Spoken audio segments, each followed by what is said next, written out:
Good morning, everyone, and welcome to Ohio EPA's 2022 Virtual Compliance Assistance Conference. My name's Helen Miller, and I'm with the Division of Environmental and Financial Assistance here at Ohio EPA, and I'll be moderating the NPDES 101 The Basics session. Ohio EPA's 2022 Virtual Compliance Assistance Conference has 24 sessions over 2 weeks. Today, we have 3 sessions focusing on surface water. Registration information and a conference agenda are located on the Ohio EPA's conference web page. We hope you're able to join us for additional conference sessions. Before we get started, we'd like to point your attention to one of today's environmental fun facts. What Ohio EPA doesn't do. With so many state departments and agencies, it can be difficult to determine exactly who handles a particular issue. Ohio EPA often receives comments or questions about environmental issues that we can't address because the laws give that authority to other departments. For example, the Ohio Department of Agriculture oversees food safety, pesticide application, and concentrated animal feeding operation permits. The Department of Commerce oversees gas station cleanups and the regulation of underground storage tanks. The Ohio Department of Health addresses indoor air quality, private water systems, and lead poisoning prevention. You can scan the QR code on this slide to learn more about what Ohio EPA doesn't do and other state departments do. Next, I'd like to turn it over to our presenter, Walter Aris, in our Division of Surface Water. Walter is the NPDES permitting supervisor at the Ohio EPA Central Office. He has 19 years experience in the Division of Surface Water. He has a BS in Chemical Engineering from The Ohio State University. He's a registered PE in the state of Ohio and holds a Class 3 wastewater operator license. We also have Chris Monroe and Allison Sissick from the Division of Surface Water answering questions behind the scenes today. And now I'm turning over the microphone to Walter. Thank you, Helen, and good morning, everybody. Thank you for that introduction, so I won't reintroduce myself. So we'll just go ahead and get started with the presentation.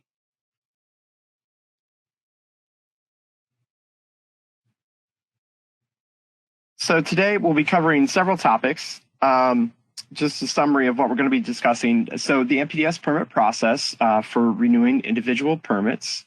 Then we're going to spend some time discussing the basics of determining effluent limits and monitoring language that get included in the permits. Some tips for reviewing your NPDES permit. So we'll have some examples to go through, and I'll kind of walk you through what all that language in the permit really means. And then if we have some time remaining, there's a couple rule updates that may pertain to a couple members of our audience that you guys may find useful. So just some basics. So again, the title of this one is kind of NPDES 101, The Basics. So we're going to really take kind of a very kind of broad level overview of the NPDES program today, but wanted to give everybody a little bit of history on NPDES permitting the Clean Water Act.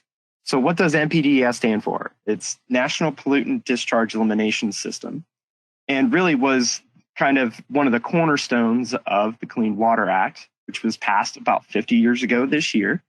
One of the first big environmental legislative efforts here in the United States. And so why was it created? Ohio kind of has the dubious distinction of being one of the, front lines, for lack of a better term, of the environmental movement, mainly due to the Cuyahoga River in Cleveland catching on fire. And the Time magazine published a series of articles back in the early 70s about the river catching on fire, and garnered a lot of national attention and pretty much spurred the creation of the Clean Water Act. So the other thing I just want to cover, just some basics with NPDES permitting, is so there's several different types of permits, even within just the NPDES program. There's individual permits, which are facility specific. The language and the monitoring for those individual permits are specific to a particular facility and the operations that take place there. But then we also have general permits, which cover kind of a host of facilities doing the same operation. For instance, we have one for water treatment plants. So it's for the discharges of municipal or private water systems that create potable water, and the discharges that are kind of associated with those from filter backwash and those types of things.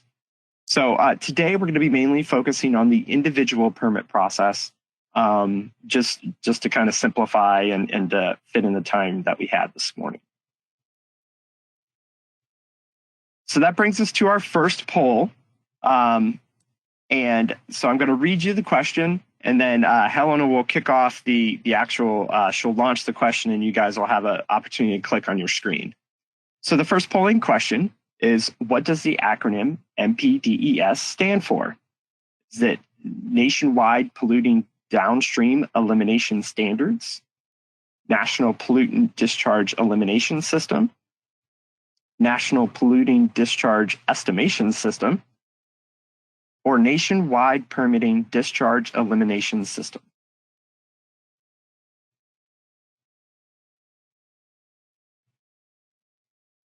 Okay, I have launched the poll, so go ahead and please make your selection. And again, just a reminder for the OpsCert folks out there, please make sure you answer all the polls. You need to have your screen, enlarged sometimes to see the poll full screen. And if by chance you can't click and respond, please send in a question so we can see that you're actively participating in the webinar.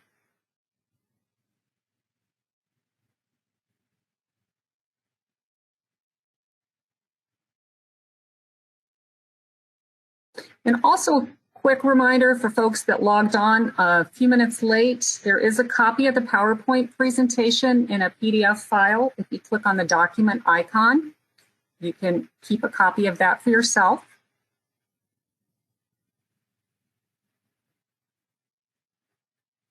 And please wrap up your final selection. It looks like we have most of the people that have voted already in.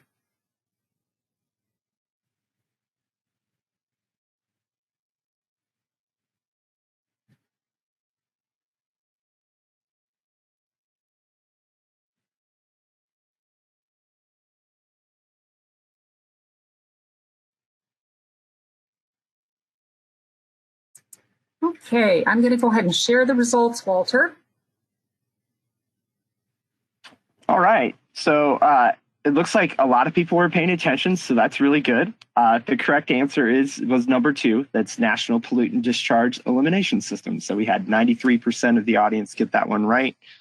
So thank you all for paying attention. Hopefully you guys knew that anyway, but if not, everybody got a little bit of knowledge this morning. So there's your nugget. All right, so continuing on with our presentation. So I'm going to go over, again, like I said, this is kind of a basic standpoint. So just going to go over the basis of our permitting process here in Ohio of how we write our NPDES permits. So our website actually also does a really good kind of job of walking through this process, but just going to do a little bit of deeper dive for folks here. So the first step is reviewing the application. So we have an online system called Streams that hopefully most of our audience is familiar with, that allows applicants to submit electronically their NPDES renewal application forms. So that system does a really good job of directing users on which particular forms they would need to fill out for their facility, and sets out a way for them to submit payment and signature and all that other type of stuff. So after the application gets submitted via that system, our permit writers get notified that there's an application that's waiting for review. We then are able to go into our electronic system, view that application in a PDF format.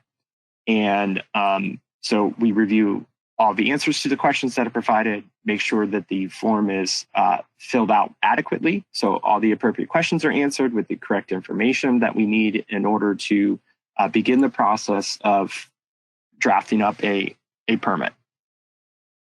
The second step is data acquisition and analysis. So that's kind of a hefty title, but really it's much simpler than that. So we look at the sampling data that may have been required with the NPDES permit application forms, as well as additional data that Ohio EPA may have access to due to stream studies that we may have conducted, or third-party sampling that comes through our credible data program. So we compile all that information and use that to perform what we call a reasonable potential analysis, which I will go into more detail in a couple slides. So, but the second step is kind of a data analysis step. The third step is consideration of regulatory requirements. So that's where the permit writer will look for any federal effluent limitation guidelines that may apply to a particular facility. So federal effluent guidelines are federal rules that pertain to different categories of industrial processes that set forth minimum standards of treatment for those particular industries. So if a facility has a process that falls into one of those categories, we need to make sure that when we're writing the NPDES permit, that we're including all those appropriate minimums into that permit. Oftentimes, it ends up that we have that water quality for the particular receiving stream is kind of needs to be more protective than what the federal standards apply.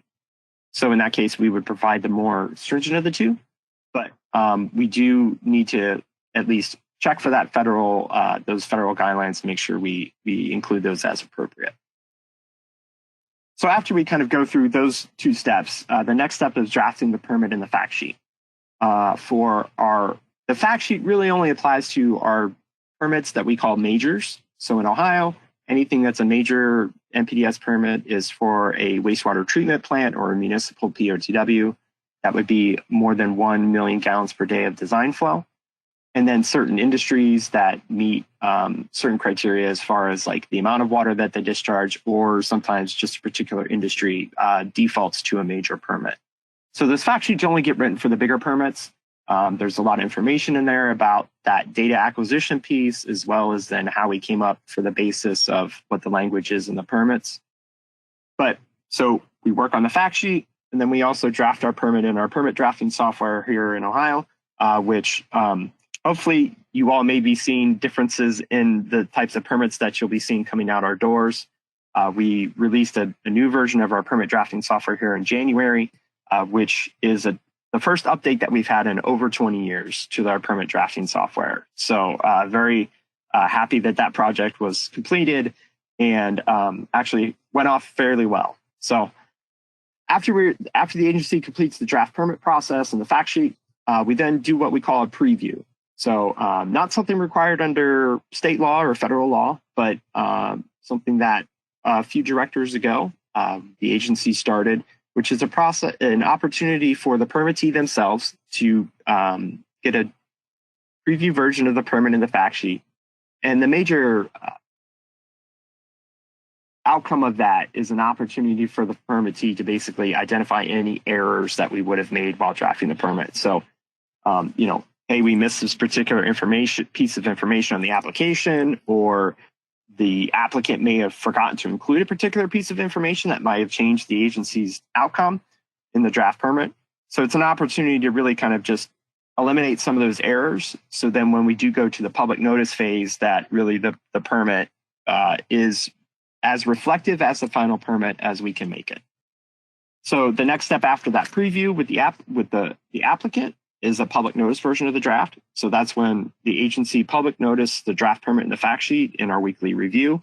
It goes out to the local paper for the county that the facility may be located in. It's also posted on our website. And that's an opportunity then for the public, as well as the permittee themselves, to provide official comments on the draft permit. That notice period is typically 30 days. Sometimes it's longer, but normally 30 days at a minimum under Ohio law. And then, so after we get all those comments, we put together what we call a response to comments. So we evaluate all the comments that were received. If there's changes that need to be made to the permit in response to those comments, we'll do that during this time. And then we issue an official formal response. So we basically summarize all the comments that we got in and respond to them accordingly, along with then identifying either reasons why a comment or a change was not made into the permit, or why a change was made to the permit in response to the comments. And then after the agency issues that response, we'll finalize the renewal permit. So then the applicant will get a final copy of the permit with an effective date on it. And after that effective date, they are bound by the conditions included in the permit. So that was just kind of an oral version of the walkthrough. This is a kind of a Gantt chart of what the process is, of how we get to done. I removed the timelines that are up at the top of this just because there's a little bit of overlap sometimes. But as you all can see, there's a lot of steps internally on how we get to that done. So which groups in surface water are doing some of those particular steps, and the kind of the length of time that's needed for each of those steps. So just to let you all know, there's a lot that goes on here at Ohio EPA as soon as we get a permit application in the door. And there's a lot of effort and time that goes into issuing a final permit. So I wanted to talk a little bit about that data acquisition and analysis piece that I mentioned earlier. So I mentioned the data sources, and that's the effluent data generated by the permittee. So that is the information, sampling information that comes in with the application. And then I also mentioned the Ohio EPA compliance sampling. So there are several facilities that Ohio EPA goes out on a routine basis and will collect effluent samples. Sometimes we'll split those samples with the permittee. Sometimes we'll just collect our own. And then we also have what I didn't include in here as a point was our water quality data that Ohio EPA collects as part of our stream survey work. Those data sources, while they don't pertain directly to the effluent of a particular discharger, we use that data a lot in our analysis of protecting water quality. So we look at those data sources and we develop what we call a projected effluent quality, or PEQ. So what that is a statistical analysis of the effluent data that we have during the particular time period that we're assessing. So when we're renewing NPDES permits, we typically go back 5 years, which is traditionally the length of time that the previous NPDES permit was good for. And we do a statistical analysis of that whole data set and come up with, basically, it's an estimation of what the future may hold for that effluent.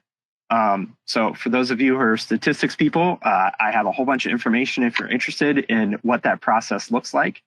But again, like I said, this is kind of the basics call. So just to let you know, there is a process, and I actually have an example here in the next couple of slides where we're going to walk through and kind of try to drive home a point on why that data piece is so important. So after we've calculated the PEQs, next we complete what we call waste load allocation, or WLA. So a waste load allocation is an analysis of, we look at basically the input from the permittee, so the effluent discharge, and then we also consider the receiving stream characteristics that you're discharging into. So for those of you who are familiar with the term, it's a basic mass balance kind of calculation.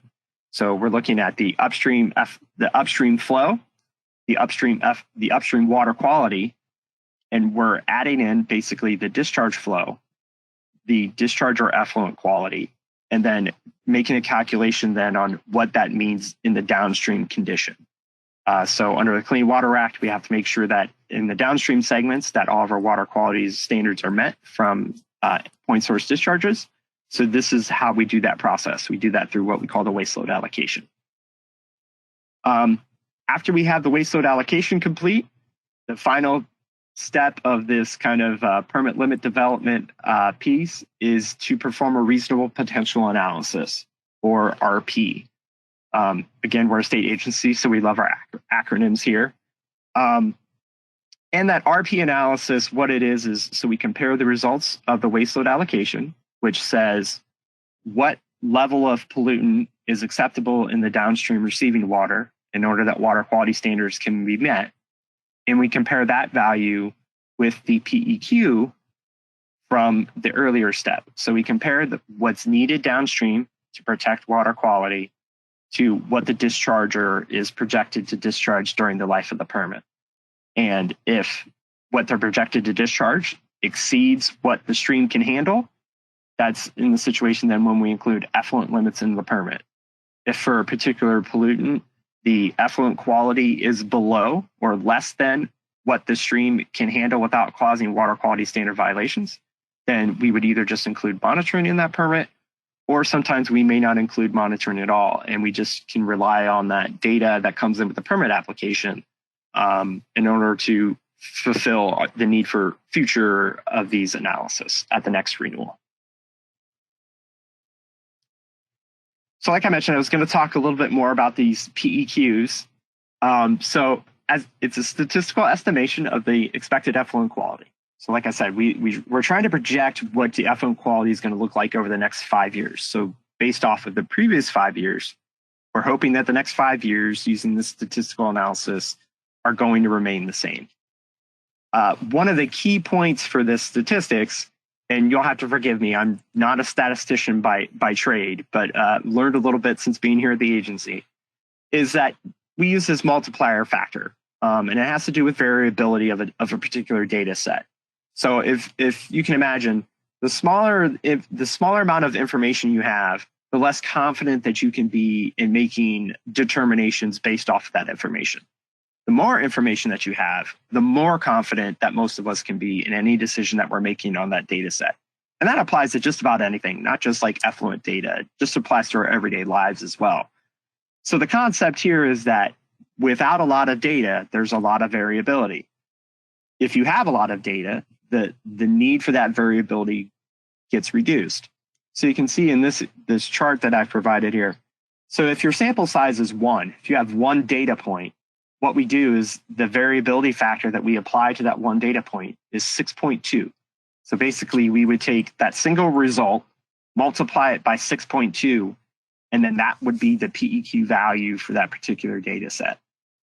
Versus down here at the end of this row, if we had 5 data points in a particular data set, we would use a multiplying factor of 2.3, which is a lot less than 6.2. So a factor of 3 less than by just getting 4 more data points. So you can see in terms of the next example I'm going to get is then how that really affects the PEQs, this particular multiplier factor. So an example here would be an evaluation of lead. So let's just imagine that we have a particular permittee that discharges lead into a particular receiving stream. Let's imagine that we have 2 data points as part of this data acquisition analysis that we're completing of 15 micrograms and 12 micrograms. So if we were to calculate the maximum projected effluent quality of that data set, we would take the 15, which is the highest value. We'd multiply it by that 3.8, which is the multiplying factor for the 2 data points. And then we end up with a PEQ max value of 57 micrograms. So that would be the projected maximum value over the next 5 years under this analysis that this permittee could discharge for lead. And then we do an average calculation as well, which is, so we take the maximum value that's been applied with that multiplication factor, and then we multiply it by a factor of 0.73. A 0.73 comes out of the federal Great Lakes water quality standards, which is a statistical value associated with long-term averages. And if you all want more information on how that's developed, we can get you for that after the presentation. But let's just assume that we're going to multiply it by 0.73 to get the average. So with the max value of 57, we end up with an average value of 41. And hypothetically, let's say that we had this discharger was discharging to a receiving stream where the waste load allocation for lead was a maximum value of 660 or an average value of 25. So in our example here, the 41 micrograms that we calculated above for the average would exceed the waste load allocation value of 25, and therefore limits would be needed as we're renewing this NPDES permit. So another way to look at this is another hypothetical. Let's take the same facility, but let's add a couple data points. So let's say instead of the 2 data points that we had in the previous slide, we have 12. We can still use the same maximum value that we had before, which is the 15 micrograms. But when we do the PEQ max calculation, we're taking that 15, and instead of the 3.2 that we used in the previous slide, because we have 12 data points and are much more confident in the variability within that data set, the multiplication factor is only 1.6. So we end up with a PEQ max value of 24 micrograms, and then the PEQ average value of 17 micrograms. So if we compare that 24 and 17 to the same waste load allocation that we had in the previous slide, you end up with 17 divided by that 25 micrograms as an average, so the 17 is only 70% of 25, which under our reasonable potential analysis, we end up with an outcome where no limits are needed for this particular facility. So the point I'm trying to make here is using the same data and the same maximum value over a 5-year period, we can change the permitting outcome, where in one circumstance, somebody would have ended up with effluent monitoring and a limit in their NPDES permit, to another scenario where they would just have no limits would be needed and just monitoring.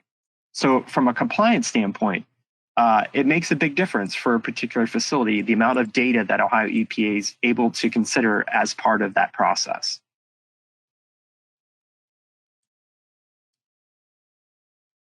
So to give everybody, to bring everybody back up from that deep dive in PEQs, we're going to take our next poll question.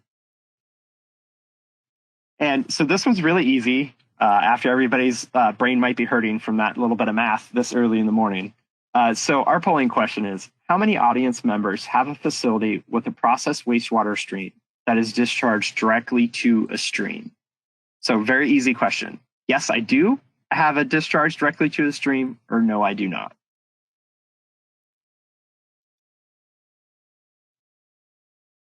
Okay, I've launched the poll, so go ahead and make your selection.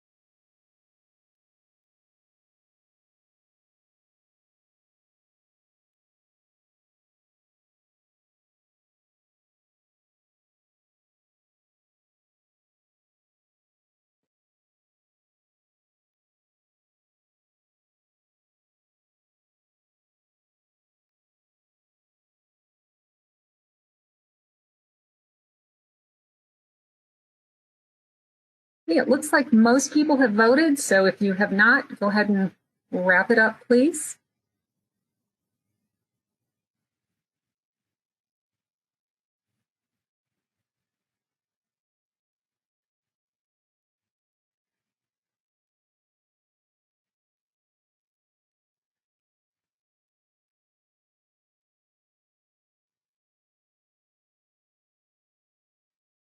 Okay, and I'm sharing the results, Walter. All right, thank you, Helen. So pretty even split. So we have 44% of our audience that has a direct discharge to a receiving stream and 56% that do not. So I kind of asked that question for 2 purposes, just to see how many discharges we had on the call today, but also just to see of those ones that don't have a direct discharge, they may have what we call an indirect discharge, which would be where you have a particular process that goes to a sanitary sewer that then gets treated by a local POTW or a downstream receiving treatment facility. Not really what I'm covering today, but we do have some sessions here as part of the workshop, I believe, that might kind of cover that pretreatment scenario, which is how we refer to those particular facilities.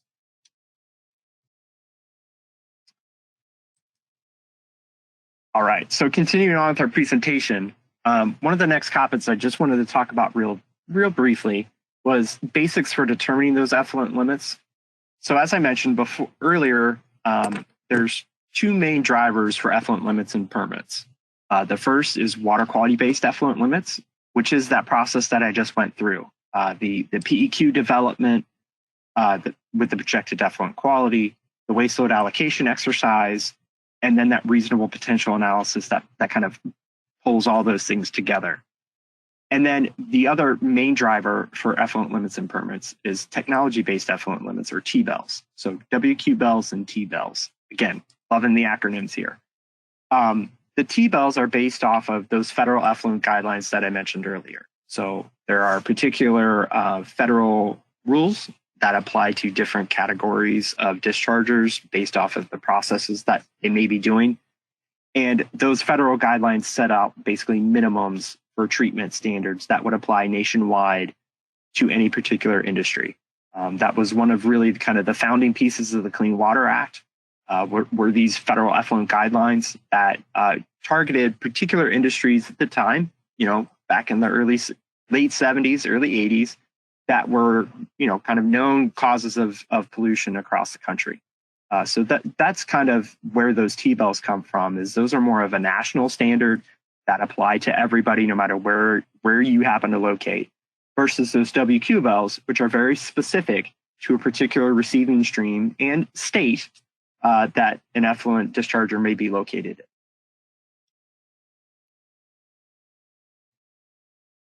So I want to take a little bit of time and switch gears here and just provide you guys with some examples of a particular NPDES permit and kind of walk you through that permit and what are some of the things in here that are important to note, and really kind of what these things mean in terms of compliance, how you're supposed to be sampling, and how you're supposed to be reporting. Hopefully, most people on the call here have seen an NPDES permit issued by Ohio EPA. This is, as I mentioned, this is our traditional format. This particular permit would have been printed from our old, or what we're calling our legacy SWIM system. As I mentioned earlier, we rolled out a new version of that system in January. We still call it SWIMS. We just call it new SWIMS. So we have legacy SWIMS and new SWIMS. We got away from old SWIMS because we thought that was kind of not appropriate. So we like legacy a lot better term. And the new versions look very similar to this. The formatting is slightly different. The font's a little bit different. The column widths are a little bit narrower, and we've actually added lines to a lot of this table. So it's kind of easier to follow as you're moving across from left to right. But some important things I wanted to point out here. So first off is the title of this table up here. So we always say when a particular effluent table is effective. So we have here during the period beginning on the effective date and lasting until the expiration date. So this particular table would be in effect for the entire length of the permit. We have situations where we're including new effluent limits, or we include a scheduled compliance for a particular permittee, where we may have an interim table and then a final table, or an initial table, an interim table, and a final table. So there's a lot of options for us to include different timeframes for when particular effluents may apply. So that we always make that clear up here in the title of a particular effluent limit table. One of the other things I wanted to point out for folks that's very important to pay attention to is, again, just this list of parameters. This list is all the effluent parameters that may need to be monitored at some point in time during the permit life for this particular facility. We do a really good job, I think, of putting in the correct names here. The numbers over here to the left are parameter codes. So our electronic system associates numbers instead of letters to all these individual parameters. So those codes mean something to us internally here at Ohio EPA. They also mean something to the federal government. So we're required to upload all the data that we collect within our state program to the federal US EPA. And those codes coordinate with their data system that they have. They use a different permit writing software system than we do. But by every state using these particular 5-digit codes, they're able to make sure that one state may call that code and nuance the title a little bit is the same pollutant that is another state may be using. So 0065, for instance, here in Ohio, we use that for total phosphorus in milligrams per liter. Another state may call that phosphorus total or total phosphorus instead of phosphorus total, as we designate it here. So it's a way to make sure that state by state, federal government's looking at that information the same. So that's where those 5-digit codes come from. Obviously, we have pollutants here that have just monitoring requirements and those that have limits. So obviously, if it's just monitoring, all of the discharge limitation values in the table will just have these dashes. And then those that are limited by a numeric effluent limit will have the values associated in this table in the appropriate column. So the main thing to focus is normally on this concentration piece, which is why the concentrations are normally shown first, because that's really how we're getting the analytical result for a particular pollutant. You're sending a sample out, you're getting an analytical result, typically in terms of a concentration value back from either your in-house laboratory or a commercial lab. So we have maximum values, minimum values, weekly and monthly values. The maximums are obviously just that. So it'd be a maximum value that can be recorded on any particular day. So a single sample max value of 10 is for oil and grease. So during a particular monitoring period, this permittee cannot have an oil and grease value that exceeds 10. If they do, that would be a violation of the permit. If we looked at the dissolved oxygen limit, that is a minimum value. So just as you would guess, that one, we can't have a value come back that's less than 5.7. If it were to come back at 5.0 or 5.1, it would be a violation of the permit. And then we have these weekly and monthly values. So these values are actually averages, and they allow a particular permittee to, if they would want, they could take more than one sample and you average those results during the particular time frame in order to achieve compliance with this value. So for total suspended solids, here we have a weekly value of 18. So a permittee could, in theory, collect 2, 3, 4, or up to 7 samples in a given week, because our system allows for 7 days during a particular week, and in order to achieve that 18. So on any given day, they could have a value that may exceed 18, but as long as the average value is less than 18, they would be in compliance with their permit. The other thing I wanted to point out here are these loading limits. So there are particular pollutants that do have loading limits associated with them. The way our system calculates those loading values is that we take the concentration that's reported on any given day times the effluent flow that's reported on that same day, and we do a conversion factor and we get these kilograms per day values. So our system does this calculation automatically in order to come up with the loading. But there are certain pollutants in our rules that say that the limits need to be expressed both in terms of concentration and load. So that's why some of these you will see, for instance, like E. coli just has a concentration value. It doesn't have a loading value. Same thing with dissolved oxygen. So there's certain pollutants that are just expressed solely in terms of concentration, and there's others that are expressed in terms of both concentration and load. Another thing I wanted to point out here on this table, which is very important, is our measuring frequencies. So here we define what period of time that we're expecting to get data back from a particular facility. So those can go, we have a host of different time periods that we're looking at those measuring frequencies from. And there's definitions in the back of the permit that explain that. We also define the sampling type for a particular pollutant. So those can range from grab samples to composite samples to manual grab samples, multiple grabs. We have things on here like maximum indicating thermometers for our water temperature. So there's also estimates, things like that. So again, it's important to know the sample type that we're asking you to collect as well. And then the monitoring months those are the months that our EDMR system is looking for you to report that data. Again, we have definitions in our permit that we kind of define those months for you.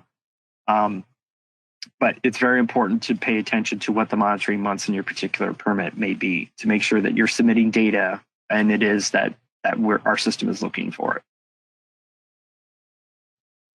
So this is just an example of the second page of that first table that I showed you on the previous slide. Our pollutants list is so long that it carries over into the second page. Very much the same thing. What I wanted to point out here is that we often include some notes at the bottom of that effluent table that are particular to some of the pollutants that are in the table. So for instance, here we have a note for dissolved orthophosphate, mercury, and whole effluent toxicity. So it directs the permittee to look at a particular section further back in the permit for additional information. It's very important for folks when you have these notes under your limit tables that you go back to those Part 2 conditions and kind of see what those conditions are. Normally it's things about sample minimum detection limits that are required or a particular sampling analysis. In terms of this dissolved orthophosphate, it actually redefines that grab sample and it actually says that we need that sample collected and analyzed within 15 minutes of you taking the sample. So while we can't put that information here directly in the table, that's why we include this note to go see the language back further in the permit. The other major thing in our permits is often we have influent upstream and downstream sampling. There's similar parameters to the effluent tables that I just showed before. Really, we use those in the influent samples to help calculate removal efficiencies through a wastewater treatment plant. So, influent versus effluent, and we can calculate a % removal. That lets us know how well a particular treatment plant may be operating. And then the upstream downstream data we use really to determine the effect of the effluent on the receiving stream. We also use that data as part of the waste load allocation analysis that I mentioned earlier in the presentation. So that data, some of it is Ohio EPA data, but a lot of it is collected in particular by the permittees that we use in that waste load allocation. One of the parameters of interest for that is downstream hardness. We use that in the waste load allocation for the metals. So a lot of our metals, water quality standards are hardness dependent. So we use the downstream hardness data collected by the permittee to complete that waste load allocation analysis. I mentioned earlier at the bottom of that effluent limit table, there's some notes back in what we call Part 2 of the permit, which is kind of the language. We're getting into the wordy part of the permit. I wanted to point out here some language about operator certification for those on the audience that may be professional wastewater operators. There's always parts in the municipal POTW permits that talks about operator certification. So that's a very important thing to pay attention to. I have 2 slides on that one. Just going to kind of skim over that real quick. Some other language in Part 2 that I wanted to point out real briefly is we do define earlier in that effluent limit table, I talked about the types of sampling that we have: composites, we have grabs, we have multiple grabs, we have 24-hour composites. So we define those back here in Part 2 of the permit. We define the composite sample, the grab, the multiple grab. If there's other sample types that are in there, we will also define those as well. And then some other Part 2 language that often shows up in permits is language about free cyanide and mercury test methods. There are particular low-level methods for these pollutants that are newer, and when I mean newer, within the last 10-ish years, that are much more sensitive than what folks have been using historically. So we've pointed out in the permits that we want to make sure that folks are using those low-level test methods. We may also include information about sample minimum detection limits. And really, this goes back to kind of that PEQ discussion in a way, which I didn't go into because, like I said, this is a basics presentation. But sometimes when we get samples that are non-detect, so we may have a result for a particular pollutant, like for lead, and we would have had a result that was non-detect.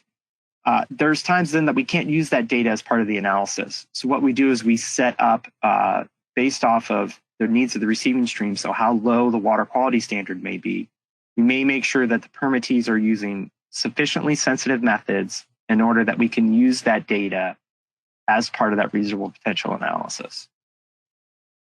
For permittees, we may also include information about a particular mercury variance if that situation might apply for a particular facility. Everybody should have information about outfall signs. If the public has access to the receiving stream location where your effluent discharges to, there's some verbiage in there about outfall signage.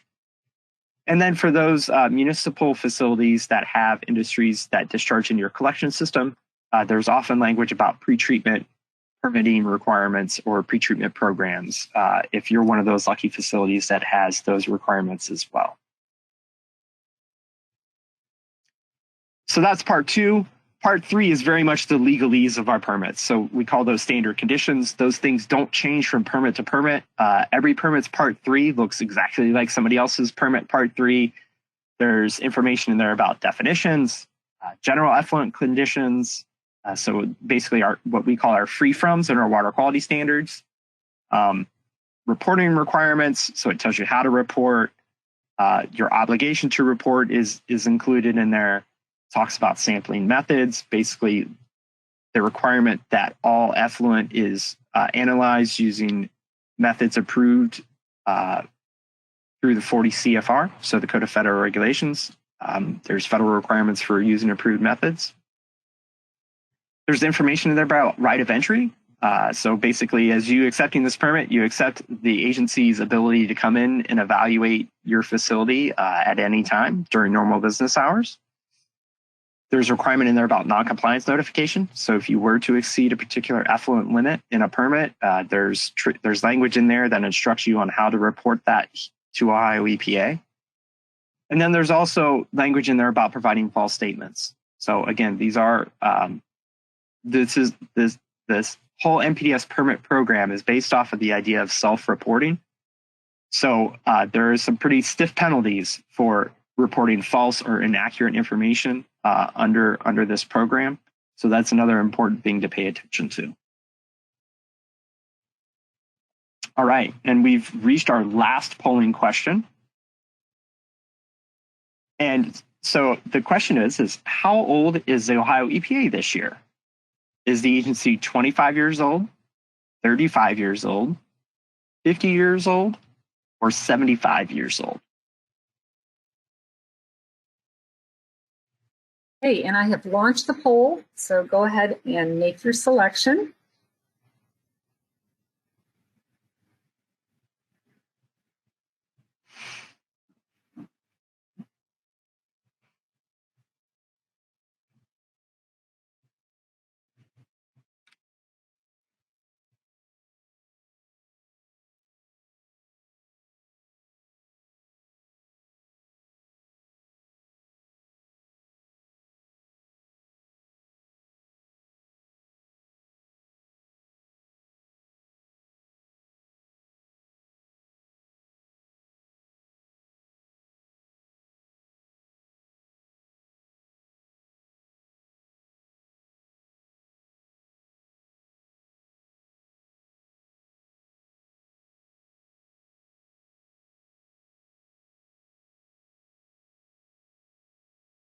So it looks like many people have already voted. If you have not, please make your selection.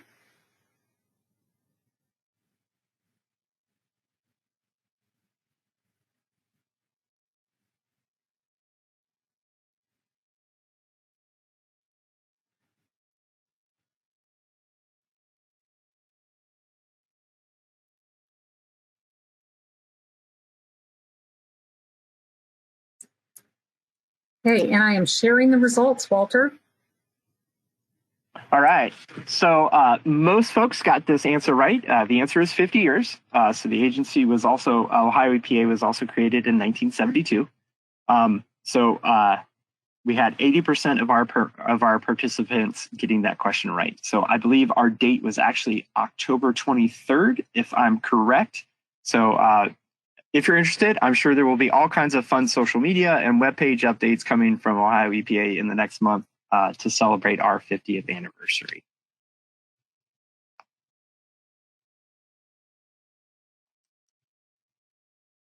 So we have a couple minutes left here real quick. I'm just going to go over these very quickly just to kind of touch base on them. I'm not going to go too deep because, like I said, this is kind of a basics presentation, but just wanted to let some folks know if there are audience members that may be affected by these particular things. US EPA has indicated that they are going to be updating some of those federal effluent limitation guidelines that I mentioned earlier in the presentation. In particular, they are looking at updates for landfills, electrical and electronic components, as well as looking at nutrient removal and secondary technologies for POTWs. My understanding with that landfill and electric components category is that they're looking at the need for the inclusion of PFAS and PFOA compounds within the effluent guidelines for those particular dischargers. They've also provided notice that they are looking at the organic chemicals component, or I'm sorry, point source category, or what we call OCPFS. It's organic chemicals and something fibers. I should know this. Sorry, I'm missing the P. But again, they're looking to include PFAS and PFOA monitoring and potential limits in that category as well. They are reviewing the steam electric ELGs again. This particular category has had several changes to their effluent guidelines over the past 10 years, in particular to, I believe it's flue gas desulfurization and bottom ash transport water. And then they're also looking at metal finishing, again for PFAS and PFOA, and meat and poultry point source categories for potential nutrient reduction requirements in terms of the federal ELGs. So just want to let some folks know the US EPA, that's a US EPA effort. They have a lot of information about these particular proposed rulemakings on their website. I provided that address down here at the bottom. And then I'm going to go ahead and skip over our rule update here for variances. We don't have very many here in Ohio. Our main one is our mercury discharge, our general mercury discharger variance. We are going to be renewing that here, hopefully over the next year or two. So for those who may have current coverage under that general mercury discharger variance, I would urge you to pay attention to that particular rulemaking. We're not proposing any significant changes in the eligibility criteria or in the kind of the highest attainable condition. But one of the reasons that we have to redo that is there's been some federal rulemaking on variances that we need to update our rule in order to comply with. So with that ends up the kind of presentation portion of our webinar today. And if there's any questions, I don't know, Helen, did we have some? It looks like we had quite a few come in. Yes, we did. And I think we can squeeze in just a couple short ones because I know that that's an important part. And we've had a lot come in, and I know that our people behind the scenes are answering those as fast as they're coming in. If your question does not get answered, we will reach out to you via email after the webinar. So please know you will get an answer. It just may not be during the webinar here. So I have a question. How many NPDES permits does Ohio EPA currently have issued? That's a good question. So we actually have a very large permit universe. We have the largest permit universe in our US EPA region. So Region 5 is basically kind of the upper Midwest states. And we have over 3,600 individual NPDES permits and above 15,000 general permits. So I mentioned kind of that general permit, which is those categories where a lot of people are doing the same thing. The major piece of that is our home sewage treatment system general permit, which is our largest permit by far. So we have the largest permit in the universe in Region 5. Okay, and this will be our final question before I go into our wrap-up information. I currently have a permit that expires next year. How long does it take to renew it? So the permit applications are due 180 days before the expiration date of the current permit. That's what's in our rules, and the permit has language regarding that. And it does take all of that 6 months time to get through that process. So I showed that kind of Gantt chart earlier. There's a lot of steps in that permit writing process. The smaller facilities, sometimes we can get them out a little bit faster. But the large ones in particular oftentimes carry over to a standpoint where sometimes we end up with an expired permit before we can get the renewed one out. Our goal is to get them all out before they expire, but sometimes there's reasons, very legitimate reasons why that doesn't happen. So it's very important for our applicants to get those applications in 180 to at least 180 days before. If they want to get it in earlier, we would love that. Okay, great. Well, thank you, Walter, for your great presentation, and thank you, everyone, for attending this 2022 Virtual Compliance Assistance Conference session. Before we end the session today, we'd like to point to your attention another environmental fun fact. So, biological water quality monitoring and assessment. Ohio EPA's Division of Surface Water supports a diverse set of programs that monitor inland lakes, Lake Erie, primary headwater streams and wetlands, in addition to its comprehensive watershed studies. Each year, Ohio EPA collects data from 400 to 450 streams and river sites around the state to support watershed assessment. During these studies, Ohio scientists collect chemical samples, examine and count fish and aquatic insects, and take measurements of the stream. You can scan the QR code on this slide to launch the 2022 Integrated Water Quality Report interactive map. And lastly, Ohio EPA hosts a series of webinars throughout the year on a variety of environmental topics. This slide provides information on how to register for these upcoming webinars, where to find recordings of previous webinars, and how to sign up to receive notifications of upcoming webinars through our Ohio EPA Customer Support Center. And with that, we'll end this session of Ohio EPA's 2022 Virtual Compliance Assistance Conference. We hope you're able to join us for other conference sessions. Thank you again for joining us this morning, and have a great day.